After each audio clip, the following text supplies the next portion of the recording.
It's your boy Trist Taylor. I'm back with another episode of the Brand Therapy Podcast where we discuss businesses, brands and experiences in a therapeutic conversation. For those who are new to the podcast, make sure you like, share and subscribe. For those who are returning, I'm back, bigger than ever. Cut the crap on the jumper, you know the vibes. We are at the moment in the very lovely, luxurious, beautiful Shisho Lounge, which is located in Dubai Marina, right next door to the Nando's. If you're ever in Dubai, make sure you check it out. Before I even move forward, love to the Shisho team. Big shout out to my brother M for letting us use this absolutely amazing space. So it's been a while since I've been on the YouTube space. To be honest, I haven't actually recorded a podcast live all year. So it's my first podcast of the whole year. For those who follow me, I've sort of updated and spoke about my journey and what made me stop, what made me restart, etc. All in the CEO cast, so check that out on the link below. But I'm happy to be back. I'm happy to be back in this space. I'm happy to be back speaking with people that I look up to, I admire. And as I always say on this podcast, it's always about having people on that if I saw them at an event or walking down the road, I would stop and have a conversation with them and just pure conversations. I think the main thing today, just to set everyone's precedence, is number one, having a pure conversation, but number two, really giving the flowers and the rewards that I feel is deserved from the individual that I've got on my podcast today, which you can see next to me is the Godfather himself, Wiley. What's happening? What's happening, my brother? Before we even get into that, like just to really cut the crap here, yeah? There's a lot of content out at the moment, and if you follow me on socials, you'll see me speaking about this, where a lot of things are done for the views, for the clout, for the clickbait, for the reshares. And I pride myself on making sure that I absolutely cut that crap. And what I mean by that is championing those who deserve to be championed, but making sure that we are actually giving impact to people over just what looks cool and sounds cool. So I don't really care about the views on this. I don't really care how long you guys sit and watch this. I know everyone wants short form content. This ain't gonna be a short conversation. I'm sitting down with an OG, my brother. It's been overdue, yes. Bro. Respect. Love for coming down, love for your time, and love for, and you know what, before we even get into it, like, it's been overdue in the sense of, it's been overdue, but I think the timing's right. Yes. Like, we missed each other in UK, we missed each other a few times here. One of the reasons I've got you on isn't just because, yes, we know who you are, we know what you've done. Yeah. But from a personal point of view, and I just want to put this out there, like, to me and my relationship with you has been pure since the day we met. Yes. Like, you've always gone out of your way to check for me personally, mentally, vice versa. Respect. When I see them trying to say stuff online, I'll drop you a text, vice versa. Yes. So, yeah, man. And also, before we even continue as well, big shout out to your sister as well, because big part of, like, how we even got here. You know what I mean? Yeah, she helps me, man. Yeah, like, she was an asset towards a lot of things, so... Yeah, man. How you been, my brother? All good, man. Just living, learning, growing,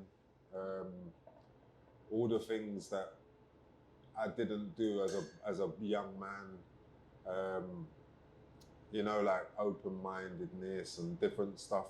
Like looking at the way I was raised, and to make sure that I apply those same qualities that my family raised me with to my own children, I guess, as well. It's like, first of all, I'm a father. I guess when I was like doing music, it was all about, you know, the brand, the this, the that, the that. And I was still a father, but now I've put like the father bit first. So, you know, before I do anything, I'm a dad. And then anything else that I've got to do, business and stuff, I'll check for after. But I needed peace of mind to be able to be a dad. I don't want to bring in anything that I'm dealing with outside into the minds of my children, you know what I'm saying? Yeah. Do you feel like you're at that peaceful place now? I am. I think being in Dubai has helped me a lot, more than once. I guess, you know, not just because the sunshine, because sunshine makes me happy.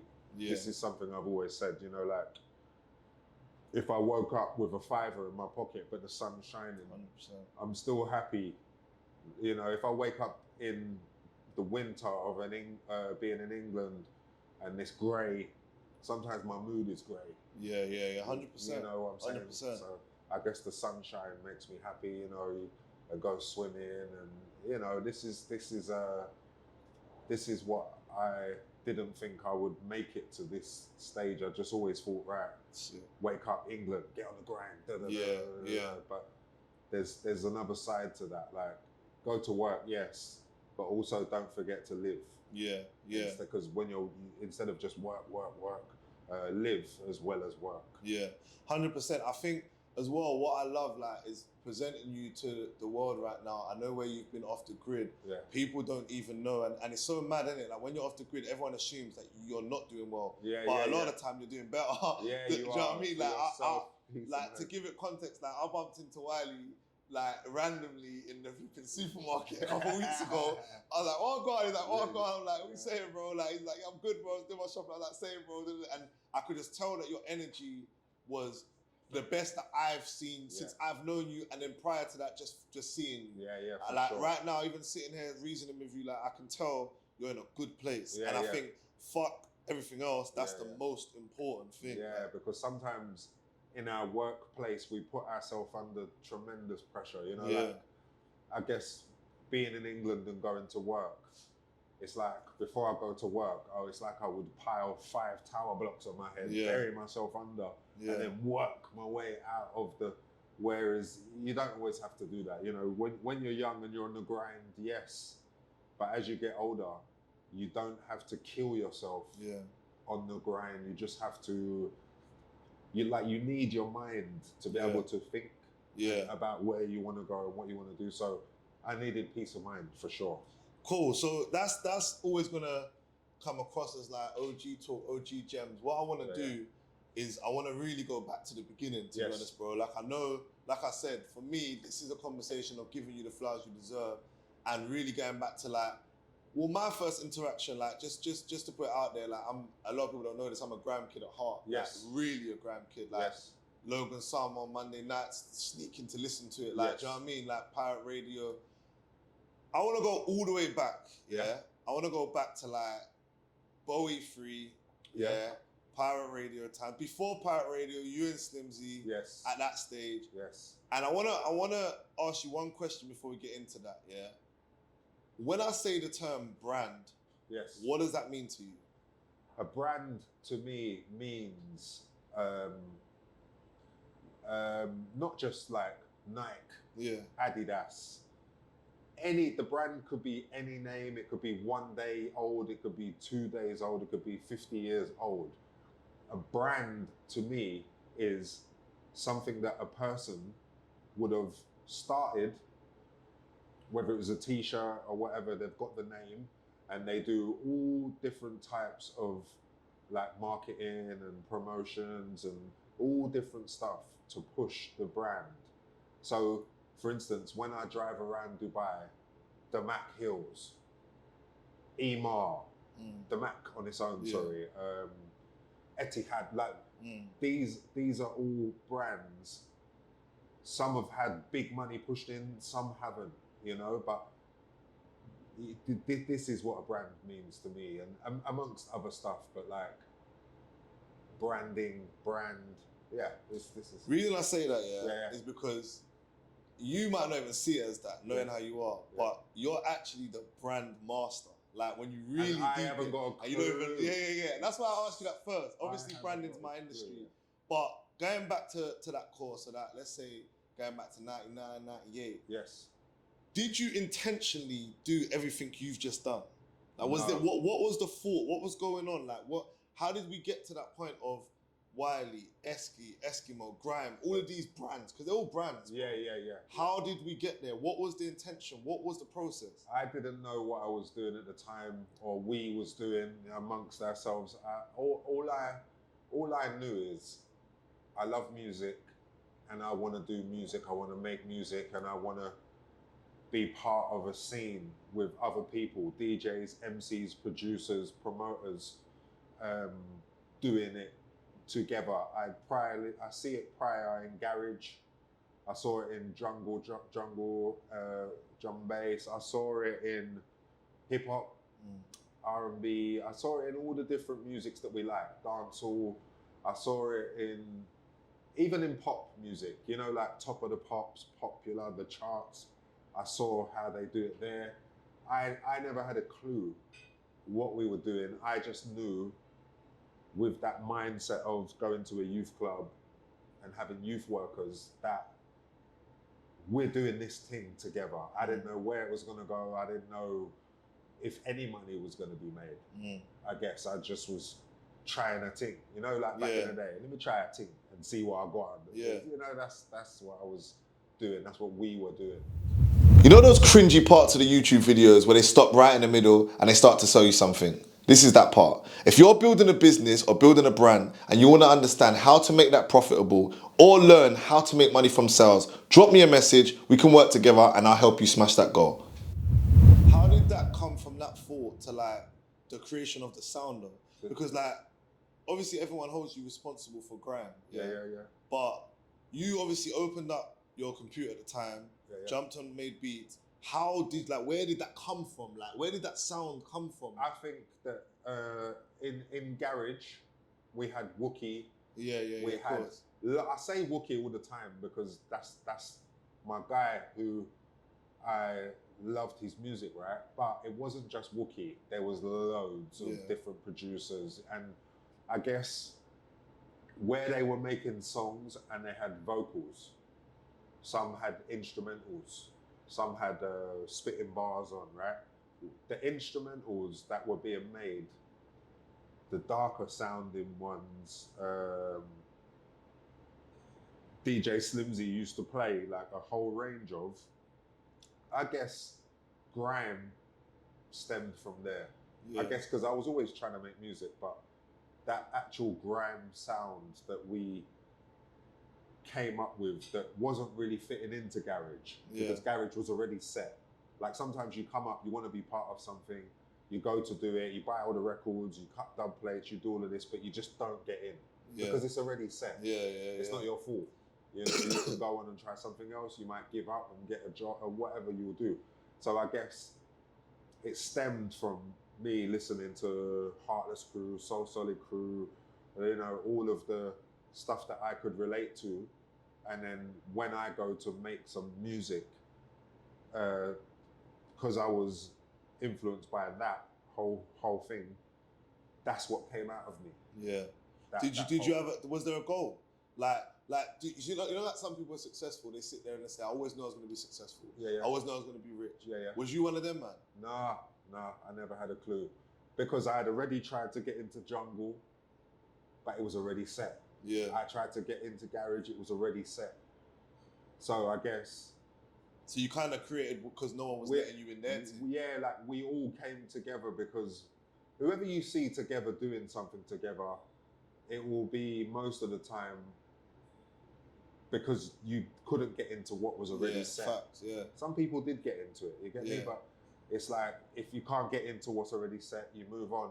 And eventually we realized, shit, if it's already set, we've got to create our own. But we just didn't know that that's what we was doing at the time. So at that point, there was no goal, there was no, like, it was just like, look, I'm doing what I love. Yes, no goals at all. I guess, if you say like Dizzy Rascal, he may have had goals because he's made the first Grime album.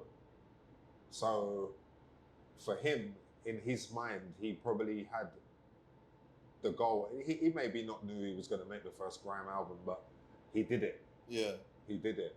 And he had his head was together then. He was only like 16, 17, but he's what he wanted and what he wanted to do, he knew then.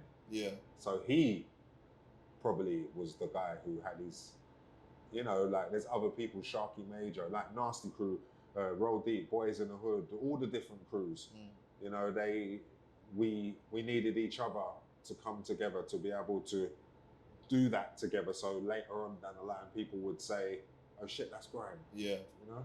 So if there weren't necessarily like a plan, how did you get from making this sound or whatever you was making in the studio to then get into treading on thin ice, labels?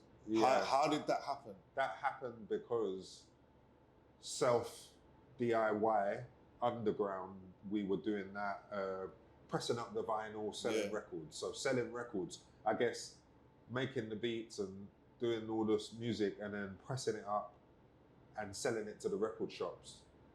and the music being able to fit into the record shops where garage was. Yeah. So Yeah. that was the journey from like vinyl. Then it became like CD. CD was coming in to make the CD, and it's at the CD point where the treading on thin ice, like the labels and majors or independents would have looked at and said, "Oh shit, we could sign this one, or we could sign that one, or whatever." I feel like vinyl was that journey. Yeah. Pirate radio, dub plates was And the was journey. you always like held responsible to organise things? Like, was it always? I guess, if you go to a youth club, there's more than one youth worker, I guess, right? Yeah. And it's the same in grime. I think that in any genre, there are people who are for self. There are people who love the thing and will promote it, but not part of it, right? There are people who want everyone to come together. Let's do this thing together. There's togetherness people. And I think I was one of those. Togetherness people, like, let's do this, let's do that. I had the radio station, like Genius, Slimzy, Beanie Ranks, all those people, like, behind me, not even behind me, with me. Yeah. You was the one with the energy. You was the one who was like, okay, you was a doer. You was a doer. Yeah. You was the one who was actually actively doing things to build it and to continue it. For sure, because I wanted to see it become something, I guess. Yeah. So when you went from there to like getting to the stage of putting together your first project, Treading on Thin Ice, right? Yes. Was that aimed? Was you already signed, or had you put that together already? I got signed off of the back end, and I made it. So that was the first with XL, and that was a problem for me because the way that I done the vinyl run was like natural and authentic, right? I feel like sometimes, like for some people, they get paid, they deliver the project, right? Or for some people, they get paid and then they go to make the project, but then they're not happy with the project. I guess I was happy before money. Yeah. So even earning the money myself, yeah, going to the record shops and selling it, I was happier than to take money, deliver, and then go into a place where I'm going to market and promo and do all the stuff to... You don't really like that side appeal to the masses. No, because even if I lied to you and said, yeah, I do like it, man, I don't... The feeling of me being natural and unnatural still was there for me. And so I guess because Dizzy Rascal done it, and the manager, we both had the same manager, and obviously he wanted to help me as well as help Dizzy, so he got me a record deal. Yeah. So I don't hate him for that, like respect to him.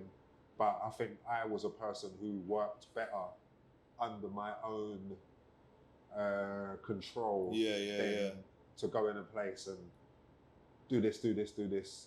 And when really I was like, I think I was getting better results out of myself just on a natural one. Yeah.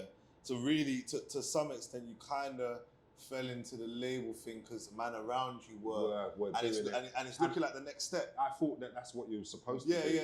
Like, so, but I think that's the thing that anyone who's because this is what I find your mind amazing, because you've created something that wasn't there.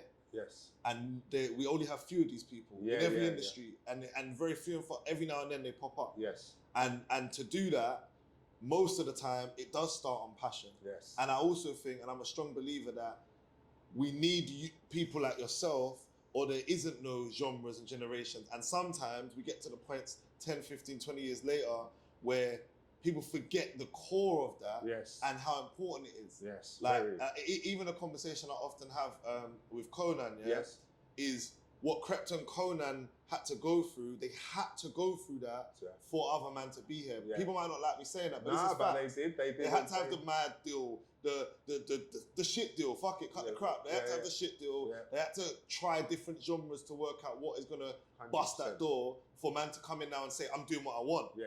But I think it's important we go back and realize that, because this is the groundwork before we get in there. It is. So when the labels come sniffing around, were they on a vibe of be as raw as you want, or did they start controlling? When did they start controlling what the independent labels that you work with will let you be yourself. Yeah. The major ones who want to sell records, they've got to cut the crap. It's a business, isn't it? Yeah. They've got to cut the crap. Yeah. They're not there because, oh yeah, what you're doing is go on in a little bit, but we're just going to be go on in a little bit. Nah, they're not. They want to sell units. Yeah. Ideally, they want to make back 20, 30 times how much they've advanced you, right? Yeah. So, I guess for a major label, like, because when you're young and you see a figure being offered to you, you don't stop and think none of that. Money can wipe the mind. Facts. And make you just go with like, right, what, I'm gonna get 200 racks here. All right, look. Yeah. So you got to do this, this, and this. Yeah, of course, I do this, this, and this. Even if you don't want to, you're gonna say yes. Especially when you come from where man right, comes from. Yeah. to just get to the money, right? So I guess an independent label, like I said, would go with follow your journey. Like our label that we signed to, XL Recordings, they signed Adele. Yeah. First, they believed in her first. When a major might have not believed in her, they did. Yeah. So I guess independent labels and major labels, there is a difference. And it's not that I dislike major labels or it's not that I dislike independence. It's that I understand what both of them mean and stand for now. Yeah. So I respect both because it would have been up to me to say, okay, I'm this type of artist, so I think I need to be on an independent. Yeah. It's up to someone else. They might say, right, now I just want to sell records. I just want to get money. I don't give a shit really about all of that. I just want to do that. I just want to be famous. Yeah. So then a major would be better for you, you know? So that's, I guess I had to learn the difference between independents and majors. How did Treading on Thin Ice do? That was the first album. That was one of the first physical albums I ever had. Yeah. How did that do? Like some of this conversation, I will just ask you straight, like, yes. What money was you making? Like, was the money good? Like, how did that do? That was good money, and that was on an independent label. That was good money. But for me, I think I went too early. So because I saw Dizzy go, I thought, right, I had to go. Yeah. Kano went, you know, and I guess when we think about the first Grime albums, I myself will always go back to Boy in the Corner and Home Sweet Home. Yeah, of course. I won't go back to Treading on Thin Ice. Obviously, it's my own album. Someone else might go to Treading on Thin Ice, Home Sweet Home, and Boy in the Corner. Why wouldn't you? I don't go back to it because I've had such a crazy journey of making music and trying to please one side and trying to please the other side and listening to my manager, the advice and listening to what this label would tell me to do, listening to what that label. So when I look back, I could just see myself walking around, smashing my head against the wall, trying to go number one, keep it real, you know, keep it authentic. You was kind of like masses, you know? easily swayed. Yes. Easily swayed, Yes. easily distracted. Exactly. Whereas some man like Dizzy and Kano, I'm assuming they knew what they wanted. Yeah, it's not even like that they didn't try different musics. It's just that there was definitely not easily swayed. Yeah. Why do you think he was? I think because, again, like coming from nothing and going to something, you feel like you've made it on the first album. Yeah.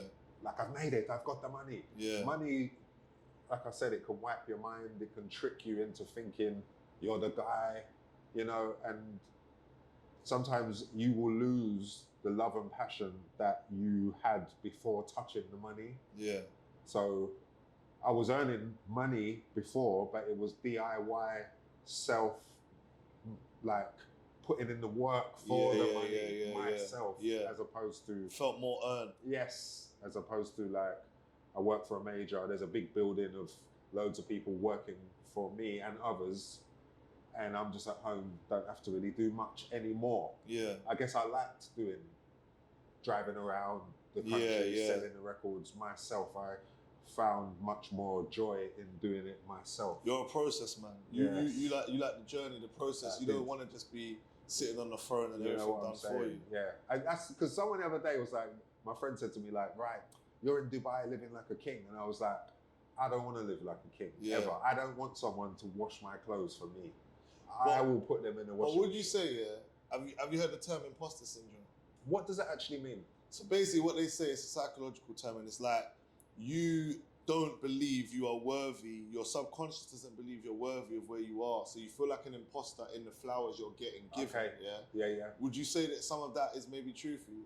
I think it was more just I think I was raised to, like, everyone's eating. Okay, wash the dishes.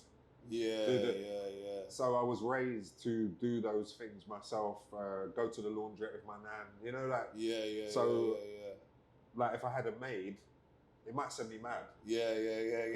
No, I get it. Yeah, because I just want to do it. Obviously, big up the maid. I know that it will be a job. You get what I'm saying? Yeah. But I don't actually think I ever wanted to live like a king. I just think I wanted to be like how I was raised. And it's mad you say that. I said this to my boy the other day. Like, I never set out. When I was young, I wasn't a man who said I was going to be rich. Yeah. I just knew I was going to be great. Yes. I'm like, the reason I relate to a lot of stuff you're saying, I'm a craftsman, I'm a creative as well.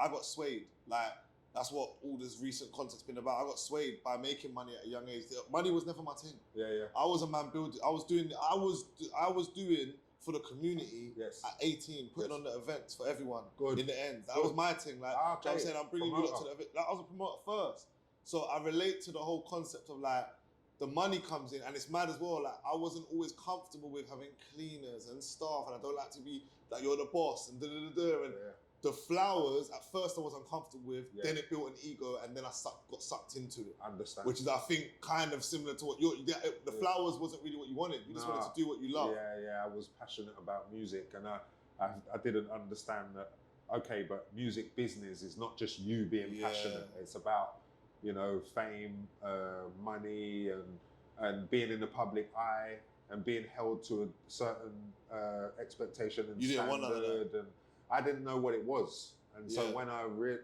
experienced what it was, I was like, that's not really why I do music. But I've got to keep going now. It's too late. I'm in it now. Yeah. You know? So I guess the public eye, like when you're young and you do music, you automatically think that you want to be famous. You want to be, but I guess when I got there, it was like, this isn't really what I asked for. This is what I wanted. Deep. All right, cool. So then we got onto the stage now where obviously Dizzy's blowing up. Yes. Kanan's blowing up. You've had Treading on Thin Ice. That's doing well. What do you call it? Yeah. Yes. That song. Yeah. Yes. For me, and Grime purist might kill me for this. I might be wrong. Yeah. I always held that to be. Let me be careful with this. The first time that. What I got from that song was you saying, there's no real title for it, but it doesn't matter. Yeah. That's what I got. Am I wrong? No, that's one of the things, and also it was the realization of, oh shit, we've got our own thing. Yeah. And then automatically making the mistake.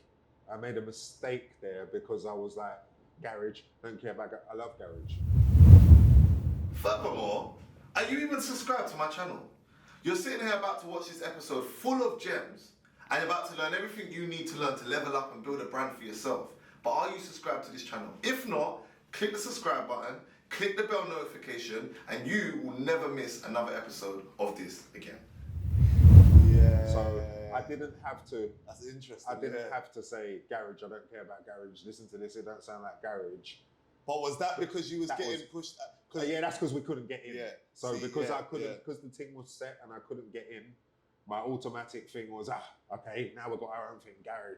But I love garage more than anything. So that was a mistake of mine that I actually, just writing bars, obviously. And I guess, see, the thing for me with What U Call It is the reason why the instrumental of What U Call It mattered to me wasn't because of What U Call It. It was because of the war dubs that were happening on that rhythm and amongst other rhythms. And so a whole war between me, Dirty Dogs, and it's Crazy Tips, a whole stuff went down before What U Call It. So that instrumental really should have been nothing to do with it unless it was going to be the war dubs. Yeah. You get what I'm saying? Yeah. So by the time What U Call It went on there, in my mind was already set the war dubs. Yeah. Dirty Dogs looks like Sydney Willie One Minute. They want to kick off them boy. That was war report. That was what it was supposed to stay for. So I guess garage, I don't care about garage was just something I put on it, but then I wish it just stayed as the War Dubs. Yeah. All right, cool. So now after What You Call It, around this time, me as a youth, bear in mind, yeah, and I've got to put this out there, I come up like my dad's Everton Roast, jungle promoter. Yes. Like I was calling Peter Lacoste, God rest his soul, as an uncle to me, like Yes. Peter Lacoste. So I was in the car hearing war every day. Yes. Like, and you was always in the midst of it, always. Yes. I'm listening to War Report on Logan, Yeah. and it's always man going at you, you going at man going at you, going at man. Yeah. But don't get me wrong, from a listener's point of view, this is entertaining because I come from the bashment culture, and this is what we want to hear. It was It's Choice FM as well. Choice FM, yeah. Now, and even going into like the infamous clash between you and obviously So Solid and that, these were legendary, iconic moments for us as listeners. Yes. Like, doesn't matter how anyone sees it, these were iconic moments. Yes. Yeah. Do you? What's your outlook on those moments now? They are the. I always say this to people: you can't be 20 years old twice. So these moments that you have are special, even if you don't know at the time.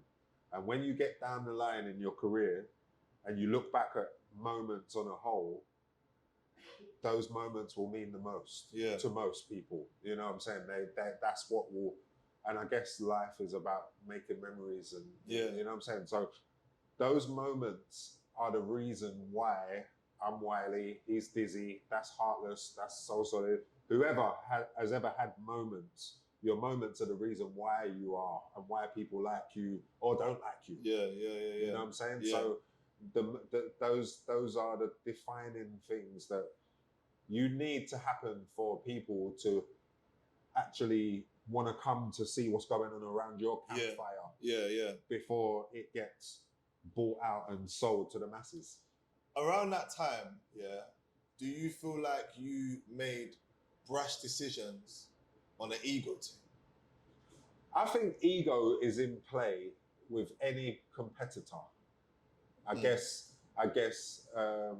you know, like if you see two boxers do a press conference, some boxers are like strong-minded and they'll just do a cool press conference. Some boxers will be like, listen, I'm knocking you out in the 6. I don't care what no one's saying. You get me? So I guess ego comes with you being your person or yourself. I guess if people feed your ego too, like you could be walking down the street and so, rah, that's my man. And you pretending that you can't hear or you're not noticing, but the more people do that, like, bro, that's my man. Hey, my man, can I have a picture? That feeds your ego, whether you like it or not. Some people are very humble, how they're raised. Some people are humble, but then they get excited. Some people are excited. So I guess ego was always in play, but I don't think I would walk around, like, if I wasn't having a lyrical war, I wasn't on the stage trying to get a reload, I don't think I would walk around like, I'm Wiley. Or I go to the club and the security's there and I say, I'm performing here tonight, it's Wiley. And then the security says, stand over there. And I say, what do you mean stand over there? You know who I am? Like, yours was, you played, when you was in the sport, that's when you was involved. I use it in the sport. I don't think I was, like I wasn't ever at the club door, like, even if the security was being really power hungry or whatever he was being, my thing wasn't like, if one of my friends was like, hold on, you know who we are, blood, just let us in the dance before we rush the door. That wasn't really my thing. And if I had a friend like that, I would say, no, just cool, man, we're going to get So, now, the reason I say that is because from someone listening, sometimes they weren't even visual, it was listening. It seemed like you had a lot of heart. Like, you'll be in a room, bare of them, man. So Solid, Heartless, whatever it is. And sometimes it sounded like you was warring 30 man, 20 man, 10 man on your own. It's the heart thing. I guess having heart comes from growing up, however you grow up. I guess from the moment that you are playing outside and you're with 3 of your friends and then a gang of kids come around the corner and you run off. And then when you finish running and you get back and you talking to each other and you're like, bro, why did we run, man? We ran off to getting to the point where not running off. Yeah. Getting to the point where fighting back. Getting to the point where I think heart comes from some of those situations, and I guess being on the mic and knowing that, okay, this is competing. Yeah. This is not getting rushed right there. This is and not, you've always seen it like that. Yeah, like it's music, so it's not. We're competing here. We're not going to stab each other. Yeah. We're not. You know, like Yeah. you have to separate. I think that's where I learned to separate. The heart came when I learned to separate music from the roads and going through all of that shit. But knowing that, no, this MCing's like a sport. We're not going to be doing that here. You know? Yeah. Got you. Now, going from there, so that's sort of like the era of, like, as I said, a lot of clashing, a lot of, I don't really like to focus much on my content about the negative side of things, because it's just, this is about championing, it's about the positive side. I think from a viewer, it was good because, like I said, you all were growing brands. You still were all growing, you were all getting bigger. For sure. And then I started to see like the crews develop. So somewhere between treading on thin ice, you then, and obviously what we're talking about, you then started heading towards like the boy, Roll Deep before Boy Better Know? Roll Deep first. Roll Deep first. Roll Deep, Roll Deep was the same time as like Dizzy, Wiley. And... With the Roll Deep and with teams. Yeah. What would you say was your, because you've had a lot of teams. Yeah, for sure. What's been your difficulty? Because now the vibe I get from you is like, you're a team player yourself, but something always happens in these teams. Something ends up happening. I know everyone's still got love for you. I know you still got love for everyone. But something happens as to why you go to Roll Deep, whatever, 18, which we'll get into. I guess the Roll Deep thing is something that it's the origins, it's the foundation, right? Yeah. So I guess in Roll Deep, the origins of Roll Deep, perfect. Yeah. Dizzy, blah, blah, da, da. Everything we stood for, perfect. I think I haven't got a problem with Roll Deep even to this day. That's my friend. They're my friends before any crew, right? So with Roll Deep, I guess it came to that time where we are Heat Up, Pirate Radio. We are When I'm Here. Yeah. That's classic. The real thing, I guess. Being offered money, get my friends a record deal. Yeah. And then record labels and time where, why don't we try this? Why don't we try that? Why don't we try this? Why don't we try that? Yeah. And going into different music. Yeah. And not sticking with the grime. Yeah. Is what would have, like I said, I'm smashing my head against the wall. And that's my friends. And I want to get my friends paid. And I want us to earn money. But then I would blame myself for us making something else other than what we were. Yeah. So if we got a Roll Deep album deal and it was 250K, I wish it could have all just been grime. Oh, so you was the one saying... And a few of us would have been like, why are we doing that? We need to be doing this. But then you wouldn't get the 250 grand if we wasn't bending for what, you know, like the record label would want us to make instead. So I guess blaming myself for if we made a wrong move, I would do that first, I guess. I might not even tell them. I might just be like, oh, okay, we done this. It was a single deal. We made the single, it's pop. Yeah. I'm not really happy with the single. Yeah, but we've done it now. What are we going to do? Yeah. So then I blame myself, you know. Like, and do you think, in hindsight, you shouldn't really have taken it all on yourself? Well, you either would have... you do as the head of the you want a record deal? Yeah. Yes or no? Yeah. Okay, here's the record deal, here's the money. Yeah. Okay, we're making this. You speak with the labels, they give you ideas on what to come with, I guess, right? Okay, we're coming with this. Is that really us? Not really. 1, 2 might be us, 1, 2 might not be us. Yeah, but we're selling to the masses. Yeah. That's what I said, the difference between an independent and a major. Yeah. When you're with a major, once you've got the money, you are making what they want to sell. Yeah. Blame myself again. So I've just gone through smashing my head against the wall 20 years, blaming myself. And, you know, if it goes wrong, not even if it goes wrong or right, because if you please the masses, you'll look at it that it went right. Yeah. And other people will be like, oh, you was in the charts, you had a number one. But then the feeling.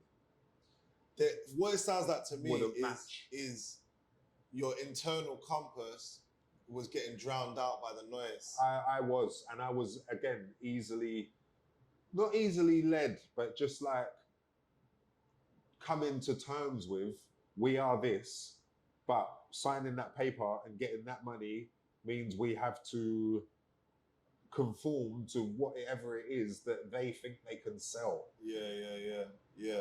And so that is something that I would always personally blame myself for. You know, the roll deep people might be out celebrating, and I might just be at home like, oh, I wish we could have bust with Grime.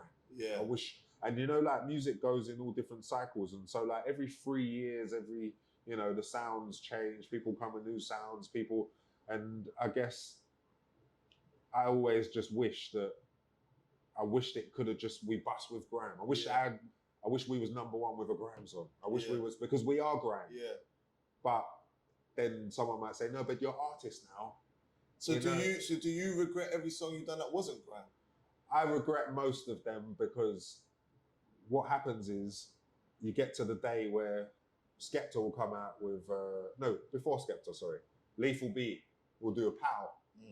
And that is Grime. Yeah. Then I'll be sitting there like, see, we could have done a pow. Yeah. So I was very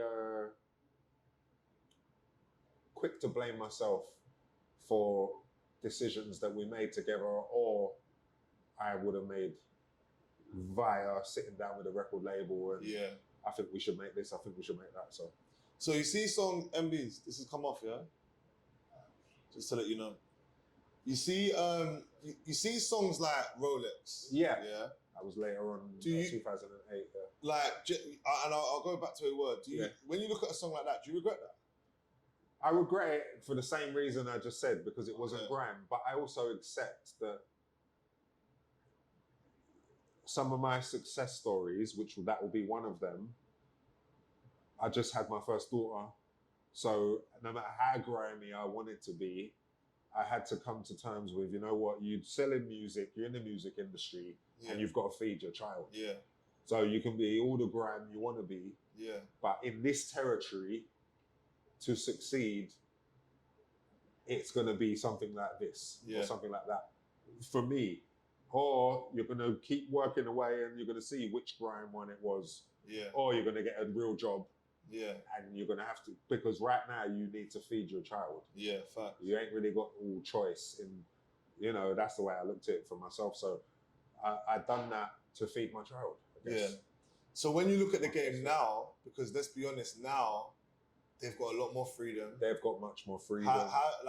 How do you feel about that? Well, I feel like I had to go through that so they could go through this. Yeah. And like, for instance, I said Skepta shut down, which wasn't long ago. Meridian Dan, German Wit, Stormzy shut up. You know, you can go around in circles at who has had a hit with what they was really meant to make. Yeah. And I guess that's where I'll be smashing my head against the wall, because knowing that I was one of the pioneers, I wish that my number one was me and my friends spitting over Eskimo. Yeah. You know? It's just a personal I think thing. the biggest lesson I'm taking from what you've just said, like, to summarize that side of your career, was realistically you wish you stayed purer to the core, but you also understand that you had to go through certain things for man to now stay pure and be purist now. For sure. Like, if I listen to a J Hus album, that's J Hus. That's not pop. It can still go number one though. So 100%. It's that. It's like, I give him, all those people, I give them the respect. And then I say to myself, like, I wish that I'd done it with, you know, I wish that if any hits that I did have, they were really me. What do you think's changed in the sense of, okay, everyone can do that now, but what actually changed to allow everyone to do that?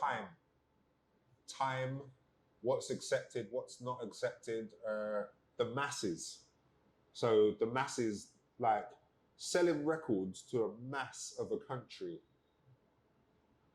The masses is still the masses, but then what the masses accept, what they decide to accept or not accept, what what radio and labels are pushing and what they're not pushing. Yeah. You know, I guess when you do like an underground niche genre like grime or anything, there's always people trying to shut it down every 3 years. Like I saw a newspaper cutting like Lethal B, Pow, banned from the blah blah. Yeah. Banned. Why? Because when he plays it, everyone jumps around and mosh pits the hell out of the club. Yeah. So you know what I'm saying? It's like the control factors of always trying to shut something down every 3 years, I guess. And I couldn't see that at the time, but it was happening.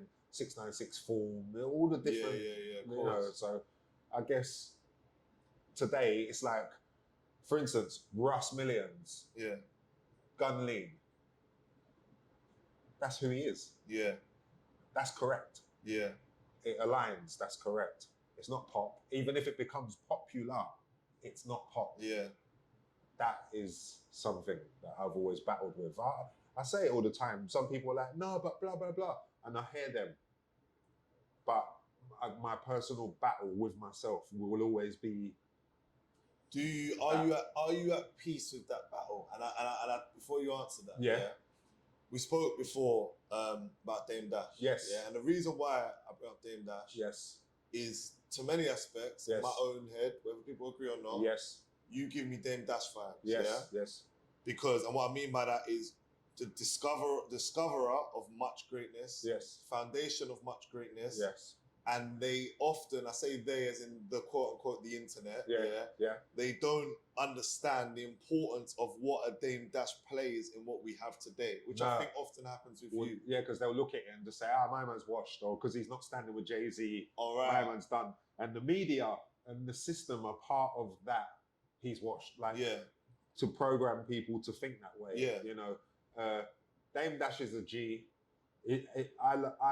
My respect for Dame Dash and Jay-Z is equal. I don't like Jay-Z more than Dame Dash. I respect them equally because they did something together. 100%. And somewhere down the line, Jay-Z went that way and he went that way because of whatever media and whatever different business people got into their heads and said, look, come down here and I'll make sure you get all this money if you get away from him.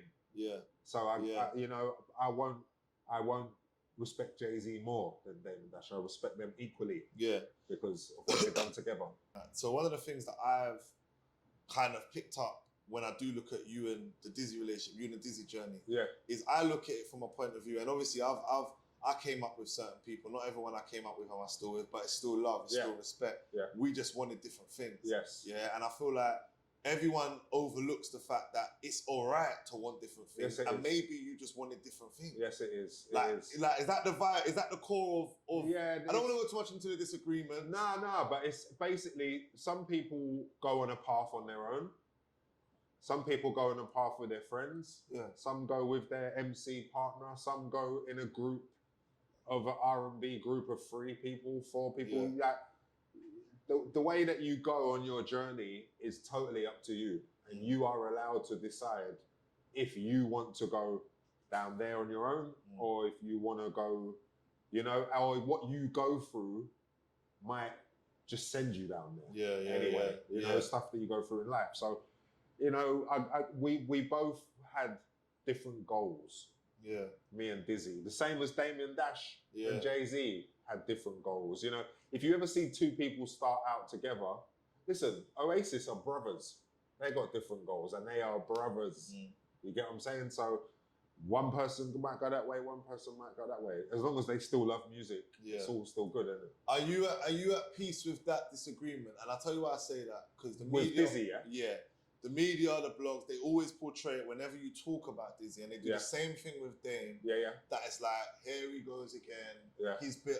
He's this. He's that. Genuinely, like, are you at peace with that? 100%. I've been at peace with the whole situation. Yeah. I don't expect him to ring me tomorrow morning. Yeah. So I'm so at peace with it. Yeah. I'm not even saying, yeah, man, he's gonna holler me next week. Yeah. He's not gonna holler me next week. You don't come across, and this is the thing, bro. Like I don't know, man. I think the way the internet does you compared to how I see you, bro, and how I know you, bro, Yeah. it's very different. And I tell you why I say that. Because to me, you don't come across like a man who ever wants the credit for nothing, whoever wants the credit for my man's come up. When people refer to like even off camera, I will always credit you for putting Chip and Ice Kid on that platform. Yeah. But I will always be real and say Chip was gonna go anyway. Yes, yeah. I was around, I saw it, Chip was gonna go anyway. 100%. And you're a man who wouldn't even go out of his way and say, I put them on. No. I took them to Westwood. No one took me to Westwood, but someone got me a link. Yeah. To be able to go to Westwood. Yeah. Okay, so I got to Westwood and sprayed bars. I took them to Westwood to spray bars. But they've got to have the bars to spray. So it's ideally... Took a horse to water. You know what I'm saying? It's not like... I never want to be the person to say, I bust, blah, blah. Because, again, Grime was very DIY. And in whatever I was doing, I was busting myself. Yeah. 100%. And then when I see a door or I've got a link to a pressing plant, then I'll say, right, I've got a link to a pressing plant. Come to the pressing plant. Yeah. So that was my thing. I wouldn't be Wiley if I didn't do the work I had to do for myself and to help others, you know? Yeah. Whilst on that topic of the helping of others, like there's been a few periods in your life where Esky Beat recordings, A-Team. Yes. There's been many others. Yeah, just different stuff. What's gone wrong? What's gone right? What's gone wrong? Well, here's the thing. As you know, the helping people and the stuff, right? So when you work with the labels and stuff, I've helped record labels in England earn a lot of money, all of them. Yeah. Not just one. Yeah. Indirectly, whether I took someone in or whether I was part of the platform that someone walked into so they could walk to there quicker or whatever, however you want to do it, right? And when you do that, you sometimes think, right, cool, I've helped you. Now I'm going to do this, you help me. Yeah. And they don't always help you back. Part of some of my frustrations. And so, you know, some people will say, well, you've got to have a hit record, or you've got to get a buzz, or you've got to do this, or you've got to do that, and then we can, you know what I'm saying? So I guess some stuff worked, some stuff didn't work. But my intentions were always pure to help. Yeah. And hope that I could take you in. Yeah. You know what I'm saying? Do you think the internet, like, not even do you think, I think the internet love the narrative of the OG who's done out. Yeah, let's just cut the crap, innit? It is. Like they do. Like, but they don't when it comes to Paul McCartney or when it comes to blah, blah, right? Yeah, they don't. Like, for example... We do it to ourselves. 100%. Sorry. Like, don't get me wrong. Right now, there's a big underground narrative of, like, the olders on podcasts, washed up olders chatting on podcasts, this, that, the other. All I see is washed up Godfathers and and the lyric put out there. That's not to draw out that lyric. But that's the narrative. Because to be fair, all he's doing with that lyric is actually speaking for the narrative that is online and it's facts. And we'll get into that in a second. But what's your outlook on this? And not even so much just at you. There's you, but before I say yours, I want to send a shout out to some of the OGs that I think are warranted of saying they're OGs. Like, for example, Tricky. I think what Tricky has done with his career by going on to become a podcaster and accept all the amazing things I see Tricky doing, I think, how can we fault this? How can we turn around and say, that's not a washed up older? No. I don't think that, but I don't think them lyrics was to nothing. No, I don't think the lyrics. I'm saying, but generically, like when people try and get at these people, because I've seen some people have tried to get Tricky before, you could never. That's a pure heart admission that I see him on. But there are, I will cut the crap again. Yes. There are olders that have got the washed up vibe on podcasts, chatting off.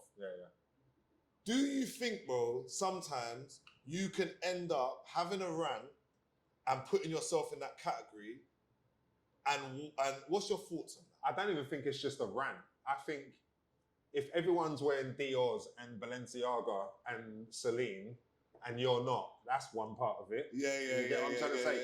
Yeah. And when it comes to like that reason, that designer reason, like that's one. Like remember, when you're younger, your aim is to become your own adult, right? And if you see anyone who's older who hasn't got a Porsche outside, you automatically, because this is an us thing. This is not just the internet. This is our culture, right? Yeah. True. You know, like I remember growing up and I first started shotting and I first got some money and I first bought my car and whatever. And then if there was someone who was like an uncle age, and then they're walking down the street and they ain't got no money and might be addicted to crack, or heroin, my automatic thought was, oh, my man's washed up. Automatic thought, my ignorance, right? So I think when you're younger, it's very easy to talk about someone older if they are not doing what you see a different older successfully doing, right? True. So it's easy to just say washed up and da da da da da. And washed up is a term of like, you're done out here. Right? That's what it means, really, right? So it's cool, like if you're young and you think that, or because you're young, innit? You don't know yet, right? But there are some uncles and aunties who know much more than you, washed up or not. And in actual fact, the more you think they're washed up, the day will come when you realise they're not. Right? 100%. They just live the life. 100%. So I think the washed up thing, it comes from, it's something easy to say. Like for instance, me and Stormzy are cool, right? We're blessed. Thank God we're blessed, right? So, but I'll go to the lyric, like, all I see is washed up. Let me just interject there though. Go. No. I'll tell you why. Because I swear on my life, I wasn't referring to the lyrics. No, you weren't. It's an internet narrative. But we can talk about the lyrics. It's just something anyone would say. Like before Stormzy said it. I went on ZZ Mills and said, nah, done. I said it because. What do you mean done and what? Because she was talking about Stormzy and AJ Tracy. I think we were both talking, and I was like, no, they're done. I was speaking from a record label's brain point of view because I know how the record industry works there, right? So did you think they were done at the time? So when I